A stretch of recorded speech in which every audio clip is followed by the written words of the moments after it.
సంపద అనగానే మనందరికీ టక్కున గుర్తొచ్చేది ఏంటి? డబ్బే కదా. కానీ హిందూ సంప్రదాయంలో సంపదకు దేవత అయిన లక్ష్మీదేవి కథ అంత సింపుల్ కాదు. అది డబ్బుకు మించినది, చాలా చాలా లోతైనది. అంటే కేవలం ఫైనాన్షియల్ వెల్బీయింగ్ మాత్రమే కాదు, ఒక సంపూర్ణమైన జీవితానికి కావలసిన అన్ని రకాల సమృద్ధి గురించి ఈరోజు మనం మాట్లాడుకుందాం. సో లక్ష్మీదేవి అసలైన అర్థమేంటో తెలుసుకోవడానికి రెడీగా ఉండండి. మరి ఆమె క్రీగంటి చూపు భక్తునికి సకల శుభాలను ప్రసాదించగలదు. చూడండి, ఆది శంకరాచార్యులు చెప్పిన ఈ ఒక్క వాక్యంలోనే నిజమైన శ్రేయస్సు అంటే ఏంటో దాగి ఉంది. దాని అర్థం ఏంటంటే, అసలైన సంపద మన బ్యాంక్ అకౌంట్లో ఉండేది కాదు, అది లక్ష్మీదేవి అనుగ్రహం పొందడం, ఆమె కటాక్ష వీక్షణాలను అందుకోవడం. ఈ ఆలోచనే మన ఈ అన్వేషణకు పునాది అన్నమాట. సరే, మరి దైవిక అనుగ్రహం అంటే ఏంటి? లక్ష్మీదేవి అంటే కేవలం డబ్బును ఇచ్చే దేవత మాత్రమే కాదు, ఆమె 8 విభిన్న రూపాల్లో సంపదను ప్రసాదిస్తుంది. అవేంటో ఇప్పుడు చూద్దాం. దీన్నే మనం అష్టలక్ష్మి అంటాం. అంటే సంపద యొక్క 8 దైవిక రూపాలు. ఇవి మన జీవితాన్ని ఒక కంప్లీట్ పిక్చర్గా చూడటానికి హెల్ప్ చేస్తాయన్నమాట. అంటే కేవలం డబ్బు మాత్రమే కాదు, మనల్ని నిజంగా పరిపూర్ణులను చేసే ప్రతి ఒక్క అంశాన్ని ఇవి టచ్ చేస్తాయి. ఇప్పుడు చూడండి, ఈ అష్టలక్ష్ములున్నారే, వీళ్ళు ఒక పర్ఫెక్ట్ లైఫ్కి బ్లూ ప్రింట్ లాంటి వాళ్ళు. ఉదాహరణకు, ఒకవైపు ధనలక్ష్మి మనకు ఫైనాన్షియల్ స్టెబిలిటీ ఇస్తుంది. అదే సమయంలో వీరలక్ష్మి మనకు వచ్చే కష్టాలను ఎదుర్కొనే ధైర్యాన్ని ఇస్తుంది. విద్యాలక్ష్మి ఏమో జ్ఞానాన్నిస్తే, సంతానలక్ష్మి మన ఫ్యామిలీ లెగసీని ముందుకు తీసుకెళ్తుంది. చూసారా, ఇవన్నీ కలిస్తేనే అది నిజమైన సమృద్ధి. కేవలం ఒక్కదానిమీదే ఫోకస్ పెట్టామనుకోండి, లైఫ్ బ్యాలెన్స్ తప్పిపోతుంది. అయితే ఈ కాన్సెప్ట్లన్నీ ఇంకా బాగా అర్థం కావాలంటే ఒక పవర్ఫుల్ కథ వింటే బాగుంటుంది కదా. ఇది కేవలం కథే కాదు, కరుణ, దైవిక కృప ఎలాంటి అద్భుతాలు చేస్తాయో చెప్పే ఒక నిజమైన సంఘటన. సో ఈ కథ మొదలయ్యేది ఒక యువ ఋషితో. ఆయనే ఆది శంకరాచార్యులు. అప్పుడు ఆయన వయసు కేవలం 7 ఏళ్లే.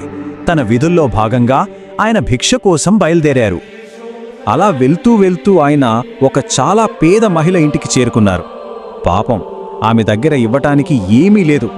తన ఆకలి తీర్చుకోవడానికి దాచుకున్న ఒకే ఒక్క ఎండు ఉసిరికాయ తప్ప. అయినా సరే ఆమె ఏ మాత్రం ఆలోచించకుండా తన దగ్గరున్న ఆ ఒక్కదాన్నే నిస్వార్థంగా దానం చేసేసింది. ఆమె అంత కష్టంలో కూడా చూపించిన ఆ నిస్వార్థమైన కరుణకు ఆ చిన్న శంకరుడి మనసు కరిగిపోయింది. వెంటనే ఆ క్షణంలోనే ఆమె కోసం లక్ష్మీదేవిని ప్రార్థిస్తూ ఆయన నోటి వెంట ఒక శక్తివంతమైన స్తోత్రం వచ్చింది. అదే మనం ఈ రోజుకి చెప్పుకునే ప్రసిద్ధ కనకధారా స్తోత్రం. ఇక చూడండి, అద్భుతం! ఆ ప్రార్థనకు సాక్షాత్తు లక్ష్మీదేవే స్పందించింది. ఆ పేదరాలి ఇంటిపై బంగారు ఉసిరికాయల వర్షం కురిపించింది. ఈ కథ మనకు చెప్పే నీతి చాలా సింపుల్ అండ్ పవర్ఫుల్. మన దగ్గర ఉన్నది కొంచెమే అయినా సరే నిస్వార్థంగా దానం చేసే గుణముంటే అది అపారమైన దైవిక అనుగ్రహాన్ని ఆకర్షిస్తుంది. చూసారా, ఆ పేదరాలి ఇల్లు బహుశా లక్ష్మీదేవి అనుగ్రహానికి రెడీగా లేకపోవచ్చు, కానీ ఆమె మనసు మాత్రం సిద్ధంగా ఉంది. సరే, మరి మనం మన జీవితంలోకి, మన ఇంట్లోకి శ్రేయస్సును ఇన్వైట్ చేయాలంటే ఎలాంటి వాతావరణాన్ని క్రియేట్ చేయాలి? ఆలోచించండి. మన ఇంటికి ఒక ముఖ్యమైన గెస్ట్ వస్తున్నారంటే ఎలా సిద్ధం చేస్తాం? సరిగ్గా అలాగే సమృద్ధిని స్వాగతించడానికి కూడా కొన్ని మార్గాలున్నాయి. ఈ 4 సూత్రాలు చూడటానికి చాలా సింపుల్గా అనిపించొచ్చు, కానీ చాలా పవర్ఫుల్. శుభ్రత అనేది నెగటివ్ ఎనర్జీని తొలగిస్తుంది. కాంతి ఏమో చీకటిని, అంటే మనలో ఉండే అజ్ఞానాన్ని కూడా పారద్రోలుతుంది. ఇక సువాసన, అది పాజిటివ్ ఎనర్జీని అట్రాక్ట్ చేస్తుంది. వీటన్నింటికన్నా ముఖ్యమైనది కృతజ్ఞతతో కూడిన పాజిటివ్ యాటిట్యూడ్. ఇదే శ్రేయస్సు మన జీవితంలోకి రావడానికి తలుపులు తెరుస్తుందన్నమాట. ఓకే, ఎన్వైర్న్మెంట్ సెట్ చేశాం. ఆ తర్వాత స్టెప్ ఏంటి? మన భక్తిని, మన గౌరవాన్ని ఎలా చూపించాలి? లక్ష్మీదేవి శక్తిని అట్రాక్ట్ చేసి మన జీవితంలోకి ఇన్వైట్ చేయడానికి కొన్ని ప్రత్యేకమైన ఆచారాలు, వస్తువులు కూడా ఉన్నాయి. ఈ వస్తువులు కేవలం డెకరేషన్ కోసం కాదు, ప్రతి దానికి వెనుక ఒక ప్రత్యేకమైన అర్థం ఉంది. ఫర్ ఎగ్జాంపుల్, గవ్వలు తీసుకోండి. అవి సముద్రం నుంచి వస్తాయి. లక్ష్మీదేవి కూడా సముద్రం మథనం నుంచే కదా వచ్చింది, అందుకే అవి ఆమెకు ప్రతీక. అలాగే శ్రీ యంత్రాన్ని కింగ్ ఆఫ్ యంత్రాస్ అంటారు. ఇది యూనివర్స్ యొక్క జామెట్రిక్ ఫామ్ని రిప్రజెంట్ చేస్తూ ప్రాస్పెరిటీ ఎనర్జీని ఫోకస్ చేస్తుంది. ఇక భక్తిలో చాలా ముఖ్యమైన భాగం ఆహారాన్ని ప్రసాదంగా సమర్పించడం. ఇది మనకు లభించిన దానికి థ్యాంక్స్ చెప్పడం లాంటిది. మనం పొందిన దానిలో కొంచెం తిరిగి దైవానికి అర్పించడం అన్నమాట. ముఖ్యంగా పాలు, స్వీట్లు ఇవి స్వచ్ఛతకు, సమృద్ధికి చిహ్నాలు. అందుకే లక్ష్మీదేవికి వీటిని ఎక్కువగా నైవేద్యంగా పెడతారు. అలాగే మంత్రజపం గురించి మాట్లాడుకుంటే 108 అనే నంబర్కి చాలా ఇంపార్టెన్స్ ఉంది. హిందూ ధర్మంలో ఇది చాలా పవిత్రమైన సంఖ్య. ఇది యూనివర్స్ యొక్క కంప్లీట్నెస్ని సూచిస్తుంది. ఓం శ్రీం మహాలక్ష్మి అయి నమః లాంటి మంత్రాన్ని 108 సార్లు జపించడం ద్వారా మన ఇంటెన్షన్ని కాస్మిక్ ఎనర్జీతో కనెక్ట్ చేస్తున్నామని నమ్ముతారు.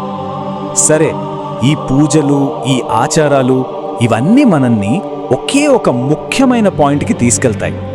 నిజమైన సమృద్ధిని పొందడం ఒక ఎత్తైతే దాన్ని నిలబెట్టుకోవడం ఎలా? అసలు దీని వెనుకున్న ఫిలాసఫీ ఏంటి? ఇక్కడే మనకు ఒక అద్భుతమైన బ్యాలెన్స్ కనిపిస్తుంది. చూడండి, ఒకవైపు పూజలు, మంత్రాలతో దైవిక శక్తిని ఆవాహన చేయడం ఎంత ఇంపార్టెంటో, మరోవైపు మన దగ్గరున్న సంపదను రెస్పాన్సిబుల్గా, గౌరవంగా మేనేజ్ చేయడం కూడా అంతే ఇంపార్టెంట్. సంపదను వేస్ట్ చేయకపోవడం కూడా ఒక రకమైన పూజ లాంటిదే. ఇదే కదా స్పిరిచువాలిటీని మన డైలీ లైఫ్తో కనెక్ట్ చేసేది. అసలైన సమృద్ధి సీక్రెట్ ఇదే. అది ఒకే చోట ఆగిపోయిన నీళ్లలా కాదు, ఎప్పుడూ ప్రవహించే నదిలా ఉండాలి. మనం ఎంత ఉదారంగా ఇతరులతో పంచుకుంటామో అంత ఎక్కువ రిసీవ్ చేసుకోవడానికి మన లైఫ్లో స్పేస్ క్రియేట్ అవుతుంది. ఇదొక కంటిన్యూస్ సైకిల్ అన్నమాట. ఇవ్వడం ద్వారానే సంపద పెరుగుతుంది. సో ఫైనల్గా మనం నేర్చుకున్నదంతా మనల్ని ఈ ఒక్క ప్రశ్న దగ్గరికి తీసుకొస్తుంది. నిజమైన సమృద్ధి పెరగాలంటే దాన్ని షేర్ చేసుకోవాలి. మరి మన జీవితంలో మనం ఏ సంపదను పంచుతున్నాం? అది మన టైం కావచ్చు, మన నాలెడ్జ్ కావచ్చు, లేదా మన కరుణ కావచ్చు. సర్క్యులేషన్లో మనం ఏం పెడుతున్నాం? ఒక్కసారి ఆలోచించండి. నమస్కారం.